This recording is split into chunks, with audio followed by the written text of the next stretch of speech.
Hello, good morning. I am Coach Gerald and for this video, tuturuan kita paano tayo bibili ng crypto token dito, Polygon Matic token, tapos i-transfer natin sa ating crypto wallet.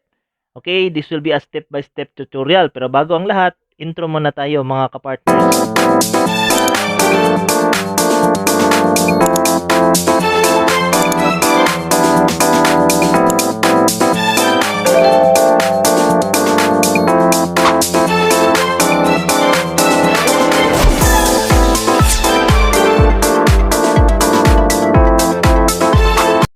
Okay, dito, hanapin mo lang itong Gcrypto. Okay, click mo lang itong Gcrypto, tapos wait mo siya mag-load.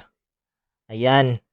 Tapos pagkapasok mo dito sa Gcrypto partner, ito po yung lalabas. Yan, welcome to Gcrypto. Okay, antayin lang natin mag-load, no?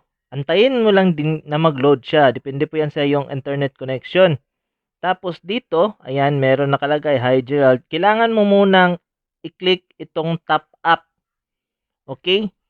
Kailangan meron ka muna ditong, yung trading wallet mo, meron siyang laman. Okay, click mo itong top up, itong nasa itaas. Tapos dito, halimbawa, lagay natin nito 1,900. Kasi 1,900 yung nasa balance ko sa GCash. So, dito sa enter amount partner, lagay mo lang 1,900. Tapos, i-click mo itong continue. Ayan, yung continue na button. Tapos, ayan, maglo-load siya partner. Loading. Wait mo lang yan na mag-pop up yung confirmation niya. Tapos dito, click mo lang itong pay 1,900. Depende yan sa iyong amount na gusto mong i-buy or gusto mong i-top up muna. Ayan, click mo lang yon, tapos click mo lang itong done. Kapag nag-successfully sent na siya sa PDAX. Okay, kasi partnership ata itong GCash at saka PDAX. Ayan. Tapos dito, merong lalabas na ganyan. Click mo lang yung okay. Tapos click mo lang itong back na button. Tapos refresh mo lang ito partner.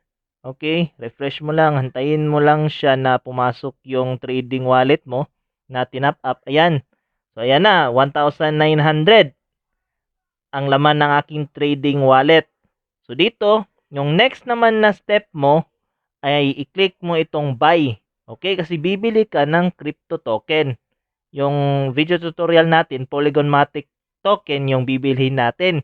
So dito sa search button, o pwede mo ito i-scroll down, pero para mas madali, yan, click mo, type mo lang Polygon Matic or Polygon. Diretso yan lalabas ang Matic.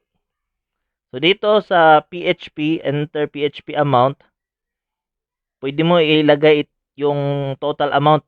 Depende yan sa iyo. Sa akin, example lang ito, no? 1,900. So yung marireceive ko na Matic token based sa value ni Gcrypto, yan po yung Matic token na matatanggap ko, 33.53. So, depende po yan sa presyo. Okay? Click mo lang itong buy Matic 33.53. Okay. Wait mo lang siya na mag-load. Tapos, click mo lang itong back to Gcrypto. Okay? Tapos, dito sa homepage ng Gcrypto, ang gagawin mo lang dito, partner, i-refresh mo lang ito siya para makita mo or mag-reflect yung balance mo na Matic tokens. Ayan, refresh mo lang yan partner. Tapos kung mapapansin mo dito, yung Matic token natin 33.53 pero yung value niya is 1,825.20 lang po. Kasi depende po yan sa value, sa presyo ni Gcrypto kung ibebenta mo siya. Ngayon, ang gagawin natin, i-transfer natin ito sa ating crypto wallet. So, gagamitin natin itong Polygon, itong Trust Wallet, okay? Trust Wallet yung gagamitin natin. So, dito sa Trust Wallet or any wallet, partner, ang gagawin mo lang, kukunin mo lang yung wallet address mo.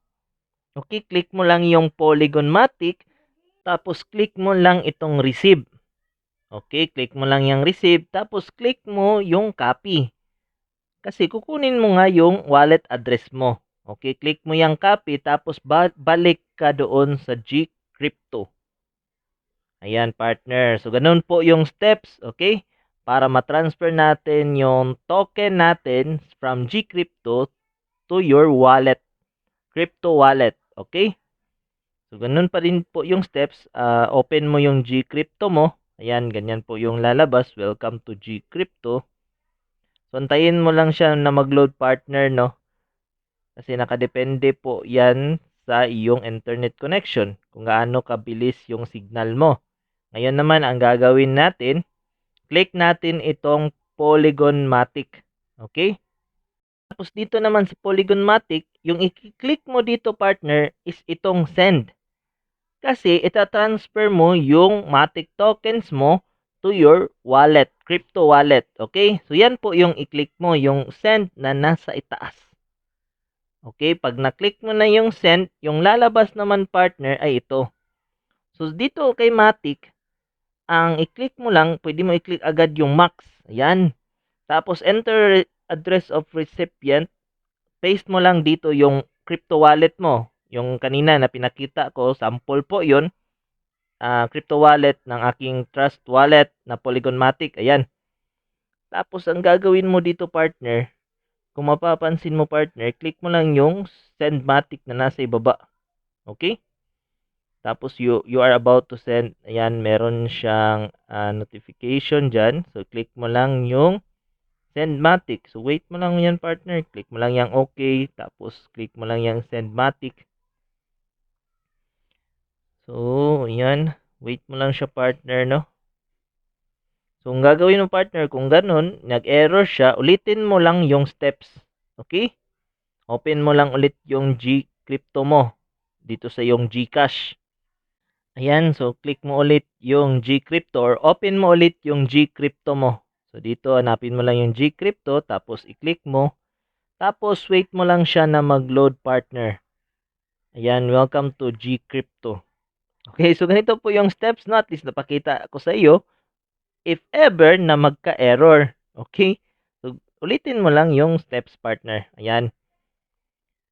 Tapos dito sa yung Gcrypto, ayan. Ganun pa din yung steps partner. Click mo lang yung Matic. Tapos, sa Matic, click mo itong send. Itong send button na nasa itaas. Tapos dito sa Matic, pwede mo agad click mo yung max. Tapos dito sa recipient, paste mo yung wallet address mo doon sa crypto wallet mo. Pwede po yan kahit anong wallet po. Pwede po dito sa atin. Basta importante na tama yung recipient address mo. Ayan partner. So, click mo lang yung Sendmatic. Tapos dito, meron ako ditong email ad. Okay, magsisend sila ng 6-digit authentication code sa yung email. So, type mo lang dito. Tapos, click mo lang itong submit code. Okay? Ayan. So, we are processing your send request. So, click mo lang itong back to Gcrypto. Tapos, ang gagawin mo dito, partner, i-check mo yung wallet mo, crypto wallet mo, kung pumasok na ba yung token mo from Gcrypto papunta dito sa yung crypto wallet. Ayan, partner. So, ganun po yung kabilis. Okay, so ganun lang po yung steps, ganun lang po kadali paano mag-buy ng Polygon-matic token sa GCash, sa Gcrypto. Tapos yung steps, paano siya i-transfer sa iyong crypto wallet. Okay, so ganun lang po yung steps partner. And I hope na nakuha mo yung tutorial ko, yung pagturo ko sa iyo. And yun lang po. Have a great day po.